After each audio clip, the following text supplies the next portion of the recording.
What's up, guys? So we're back with another video. This one's gonna be about Wolf's car. So we have ran into a couple of issues and we are finally getting over them. Let me explain the first issue, the main issue. We did not have enough voltage for shit to get this car to turn over. Why? Why, you ask? Well, for one, our Odyssey battery, the PC680 series, very good batteries. I love them. We've had that battery in this car since like day one, I think 2 years ago. So that battery has been through some shit, been sitting for a little while. I tried charging it. That shit did not want to hold any charge. The AGM batteries are like very, very touchy. They're good batteries, but they're super touchy. And let's just say I did not want to put one of the big old batteries in there because you really don't need all that, you know? You don't. If everything's wired correctly, if everything's done right, this one battery is so amazing for this entire little car. But back to the issue. We were not getting proper voltage because this battery is obviously dead. But then we would actually jump it, as you guys seen the jumper pack up here. We jumped it directly, grounding to the block and then straight to the starter, so the starter had full 12 volts going to it so it could spin over as fast as it can. And then I had a brand new battery just jumping onto our posts, just giving us a little extra voltage to the box back here. But still, the car did not want to crank over. It's mainly because the main battery, which is this one, is completely dead. And even though we have this battery jumping to there, these shitty ass, thin ass, cheap ass jumper cables really aren't doing too much. So with all this shit happening, I decided to go pick up one of those like rolling jumper starter things from Harbor Freight. Trash. 200 amps. It was 150 bucks. Took that shit back this morning. I was with it all night, just getting pissed off. So the best thing for now, we ordered a new battery. Once that battery gets here, our problem is basically solved. Any normal jumper pack will work. We don't have to do all this extra ass shit just because I don't have, one of those good rolling jumpers. But now that whole voltage situation got figured out, we decided to start using one of my cars and just jumping the battery from the running car directly to the alternator. No, not the alternator, the starter, so that it has consistent voltage and it's good to go. So when we did that, everything started working out, right? So we went to go crank over the car and we weren't getting any ignition signal off the cam angle sensor. So I did a little bit of research and I guess I had to wire it differently to the crank position sensor hall. It's a long story. You know what? Fuck it. I'm going to explain it to you guys just real quick because might as well. So let me go back to my notes. Okay, right here. 360 home trigger I had at C17. It's actually supposed to be C25. And then the trigger, the 4x trigger, I had on C20. It needed to be on pin 26. So now we are fixing those really quick. Chris is almost done pinning it. And then we are going to give her a crank, make sure we got ignition signal. And I just got some E85 in. So we are going to put some E85 in this bitch, prime the system, make sure there's no leaks, and then give her her first fucking start. So while Chris goes over all that over there and fixes that, I'm going to give you guys a little breakdown of what Fabchild did. So for one, he made us this very beautiful rear bash bar with a single post. And it's not the whole diaper thing. Usually there's like a triangle right there. Some people like it, some people don't. So we did gusset it in to make it a little stronger. Got that done. He made a full stainless, this titanium tip actually, onto stainless. Full stainless steel exhaust all the way. I wish I fucking was able to show you guys how beautiful this shit is. I can show you at the front though. But for now. Second, he made a beautiful titanium strut bar, rear strut bar, obviously. So sick. It's so fucking sick. I love it. Also, oh yeah. Well, with the bash bar at the rear, the bumper fits up so beautiful. Another thing he made was the front bash bar. I love this one. Dual jack point. So it doesn't matter what side you go to, it jacks up the car evenly. I know you guys might ask, oh, it's gonna just jack up one side. No, I swear to God, both sides go up. You'll see one day soon, maybe. But other than that, he made us a little oil cooler mount. Shout out to Fab Child. He also modified our intercooler. Did locking clamps on all this titanium. So beautiful. He's such a fucking boss. I just have nothing but positive shit to say about him. And I'm always talking shit. Everyone knows that. But look at all that. Look at those beads. Look at that. Look at that. Look at them. Come on, son. Come on, son. Yo, son. Come on. Damn, I'm trying to... Sorry, guys. I'm like trying to cover... So I guess it's not going to work. It's too shiny. Look at that. Oh, my God. And then titanium downpipe. Oh, my God. With a bung for an O2. Sheesh. Crazy. Crazy. He also welded the aluminum -16 fittings on so that we can make Wolf his hoses. Both sides. He made this sick-ass catch can. We are actually getting... the cover, as you guys see, there's 4 bolt holes. There's going to be a cover that covers this filter, and it's going to be Wolf's logo. You know, the Wolf. It's pretty sick, pretty sick. He also tapped the valve covers. I could have did that, but, you know, Fab Child's crazy, so I wanted him to take care of that. He tapped his valve covers, used a sick-ass ORB style fitting on this for us as well. I love that. He also made us this sick-ass strut bar. I hate the fact that a lot of the strut bars run above, you know, and whenever you want to service the engine, it's just a pain in the fucking ass. So I don't like that. That's why we fabbed it up this way. So sick. And in my opinion, that you don't, I believe there's another company that just released one that is similar to this, but there's a bar in the middle. You don't need that. This is completely fine. It's not going to flex, especially if you use the correct tubing. And then it's braced at the firewall now too, so this shit's just so sick. I'll probably do a super good build breakdown for you guys, like high quality definition video at the end of this once the car's running and shit like that. But I just wanted to show you a little of what Fab Child did. Such an amazing guy, very cool, humble dude. If you guys ever need any work, I fucking highly recommend him if you're in SoCal. There is no one better than him. He was a fucking teacher over at UCR, and he taught for a reason, you know? He's such a dope-ass dude. Literally. Everything he does is just an art piece. Yo, finally. Oh, you know what? I want to show you this. This shit's sick. Ooh, just the colors. Yo, finally, look. 13.5. You guys want to see how we fucking did this? We got a jumper back there. Got RSX. Got IS.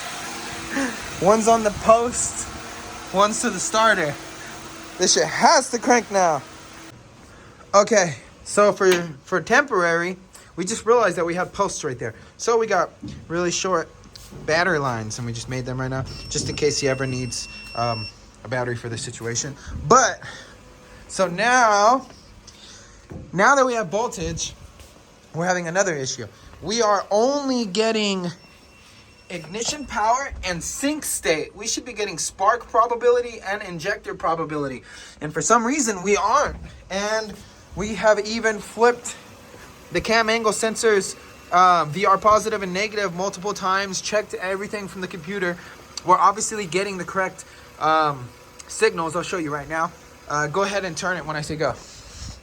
So this is what's going on right now. Go ahead. Okay, as you can see, you see the crank and the cam, everything's moving. RPM is around 3,900 with that drill. That's fucking normal. And then look at that. Ignition's power and sync state is on, but no sync and start probability, but no errors. This is confusing. Okay, stop. Crank timing error number 23. So, now we got to see why we aren't getting spark. That's the next thing. Basically, what's going on right now is we have proper cam communication, proper crank communication, but we aren't getting injector or spark probability. And that's very important. It literally means it's not going to start. But everything that needs to be functioning in order for it to work is literally working. All powers are good, all grounds are good. We did continuity tests from the crank and cam all the way to the computer, and they checked out. did literally everything, and still nothing. So I'm contacting my buddy Koji over at Auto Talent. No one even knows. This guy's the best. He's the guru. The only guy I ask for anything like electrical or tuning shit. You know, I don't really ask many people for advice and shit. But he's still stumped. So we've been trying to diagnose this for about a couple hours now, and still nothing. So hopefully we figure this shit out, because we're taking a break right now and we're going to jump back to it. We've been doing process of elimination on the harness, and everything's checked out. I mean, either way, the harness is very simple. It's not like OEM, how they have like 40 sensors on here. I made it super, super simple for him. Literally just injectors, fucking coil packs, TPS sensor, coolant temp sensor, the cam angle sensor, you know, the boost controller, wideband, and knock. That's it, literally. Wait, am I? Map sensor, obviously. Idle air temp too. My bad, I forgot. But yeah, that's what I'm saying. There's not like 100 sensors, so there's really not much to fuck up on. And then the firewall plug that we have, everything checked out over there. There's continuity from every pin going, every pin that we need. Every pin that we need going from the engine to the ECU through that firewall plug has been checked with continuity too. So everything's checking out. And the issue we're having right now is it's not giving us spark, but we're getting cam and crank signal and RPM signal. The correct RPM signal too, not like some wild ass like a number. It's weird. So now I'm just doing process of elimination on the last two things. I'm just flipping the cam and the crank right now. Even though I know I tried this earlier, it didn't fucking work. I'm just looking at the numbers on the computer to see what's going on. So we have a bad map sensor. I obviously should have realized it, but I didn't realize that I actually had a safety on there. The map sensor was showing a pressure of 30 pounds. That's basically 30 pounds of boost. That's not good. The failsafe was at 14 psi. So for like a day, maybe a day and a half, I've been chasing down everything. Like, I rechecked everything. I doubted myself in everything on the everything, on the everything. But we figured it out. I just upped the threshold from 14 psi to like 100, so nothing ever happened. And then right when I did that, we started getting the proper ignition. So now that we have spark, we're fixing the map sensor, putting that back in, and then we are gonna fucking start this bitch. Okay, so we pretty much got it all figured out. We're almost ready for startup on this nostalgic gas 240. This shit is insane. We're going to fill the tank, and I'm just gonna pump the tank for shits and giggles, just to make sure everything's clean. And then we are going to give her her first start. Fill it.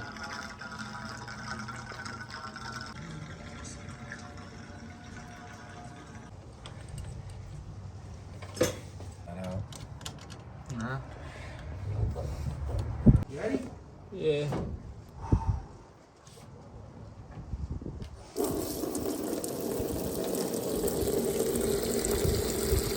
Okay, so we got the tank cleaned out. We're basically ready for first startup. You have no idea how fucking excited I am. Like, Jesus Christ, this build is such a huge accomplishment for us. You guys have no idea. Go ahead.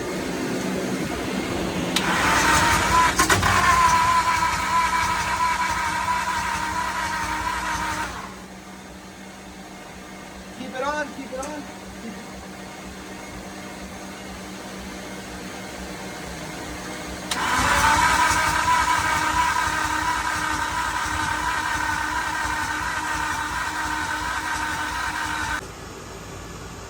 So Wolf originally brought me the car a couple years ago, maybe like 3 years ago.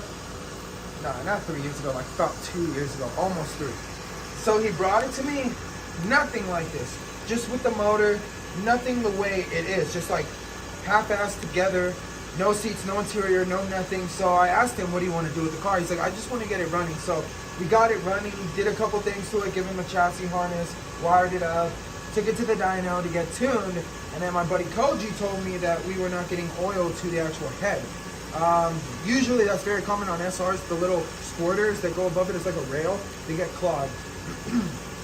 So I told Wolf, okay, so we'll take the car home, and we have two options. We could either change out the parts that it needs, or do like a full-on Kinetic head gasket, ARP head studs, port the head, cams, valve springs, all the 9 yards, you know, bigger turbo intake manifold, and that's obviously the route he chose. So, upon doing that, we kept the block the same. You know, we've never touched the block, we've never done anything to it. So, we took it to the dyno last time, never had any problems with compression. But now it's cranking really slow. So, for shits and giggles, we're just gonna do a compression test. So, cylinder 1.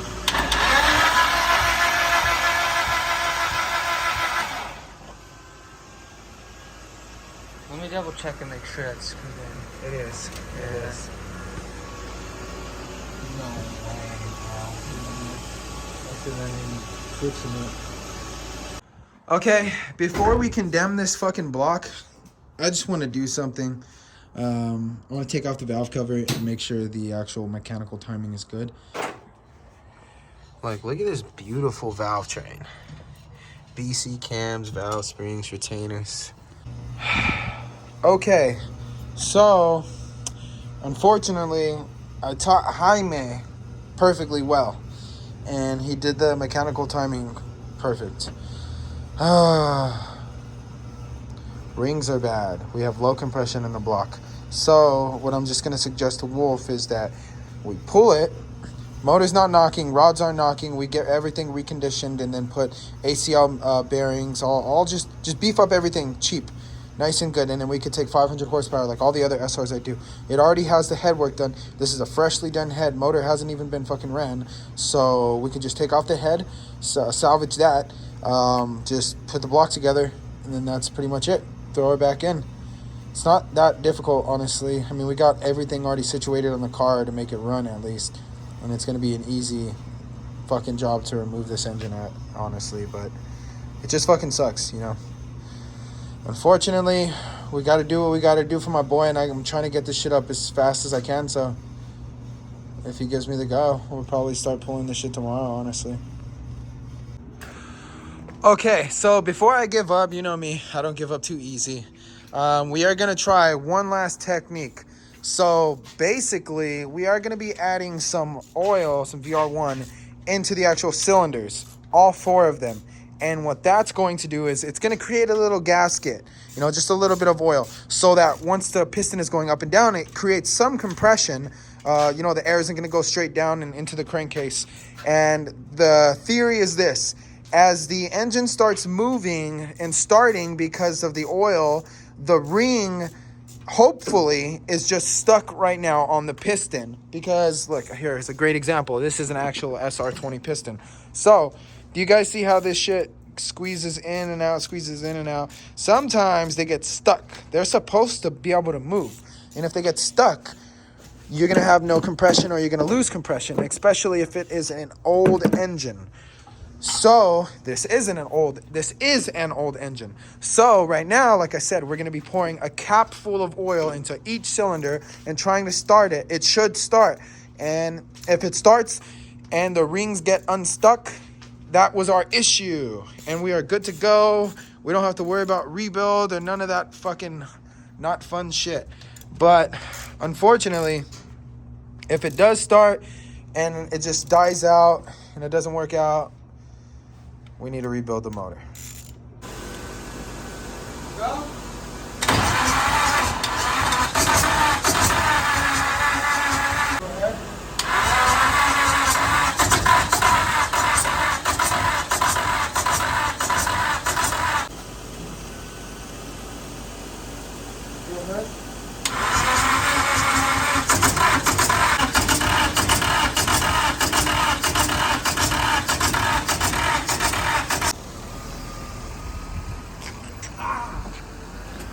You burn yourself? What happened?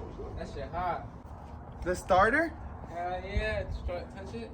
Oh no, why would I fucking touch it? Yeah, that shit was definitely, we've been cranking this car for like 4 hours straight, bro. So, long story short, I think I kind of explained it a little bit earlier, but I'm gonna say it one more. Bro, who the fuck? All right, so check it out. So, My boy brought me the car maybe a couple years ago in pieces, not even close together. Basically a shell with a motor. Came with this SR, right? So, like I said, I was like, what do you want to do with it? He's like, you know, I just want to get it running. I just want to drive my car. I haven't driven it in a while. So I was like, cool, I got you. We got it running. We got it driving. Took it to Koji to get tuned. Cams had no oil to them. So I told him we could either fix that little problem or we could go the full 9 yards. My boy, you know him. He always does the right thing. Always. He chose to do the 9 yards. Well, kinda. We kinda chose to do the 9 yards. We wanted to just beef up the head, fix everything on it that was lacking, giving the head oil, and then, you know, do like bolt-ons that we did, all this nice fun stuff, but we never touched the block. And unfortunately, since this motor's been sitting so fucking long, even longer, because originally the head started fucking up because of how long the motor has been sitting. Now that it's sat even longer while we were building the car, the old block decided to lose all compression in most of the cylinders. So I think 1, 2, 3, and 4 has everything below 60. Very, very low. So right now, before I condemned it, there was a chance that usually you can put some oil inside of a cylinder and it will create a gasket for the piston rings. Do you get me? So when you crank the engine, the compression doesn't go past the rings down into the crankcase, right? So with that oil being there, it should allow you to start the car for a couple of minutes at least. And the theory is, once you get it started, the motor moving back and forth, all the friction, if there is a stuck ring, it will become unstuck and then give you compression again. So basically at the end of the day, we fixed all this shit, and I mean, I should have recommended it, but I just didn't want my boy spending so much money, and I mean, we were already there, we could have done it, but it's not that bad. So basically what I want to do now is we are going to take out the engine. If he gives me the go, I'm going to do it tomorrow. We're going to take out the engine. We're going to start pulling all of everything apart, inspect the rods, inspect the crank. If the rods are good, if the crank is good, if the pistons are solid, we are going to reuse them. I'll do like ACL mains, ACL rod bearings, just like the same setup that I've done in most of my other SRs that I've made 500 horsepower on. Stock rods and pistons take 500 all day. We've proven it. As long as your motor is really healthy, no fucking rust in your cylinder walls, you can do it. So what I'm going to do is just do that conservative refresh basically that I do a lot on these engines, and then we are gonna go get it tuned. So I want to get this shit up as fast as I can because it's been long enough, and at least now I know that it's just an engine that needs to be replaced, you know? Not like, oh, I need to build a chassis harness, I need to build the engine harness, I need to do this, I need to do that, I need to blah blah blah blah blah, you know? It's something super fucking simple. And the head is already done. That's the best part. So all we need is machining for the block. Assemble a short block and we're good to go. So unfortunately, as you guys saw, we weren't able to get the car running. But that's how it goes in this world, right? But at least he's got me on his side because we finna take care of this car, make sure the shit's good to go. But other than that, I'm sorry about that, guys. I know you guys all expected this car to be up by this year, and so did I. Unfortunately, it is not, and you know, good things come to those who wait, and at the end of the day, my boy's gonna have a sick-ass whip. So I'm expecting the car to be done no later than the end of December. So stay tuned. I hope you guys enjoyed this video, and I'll see you guys in the next one.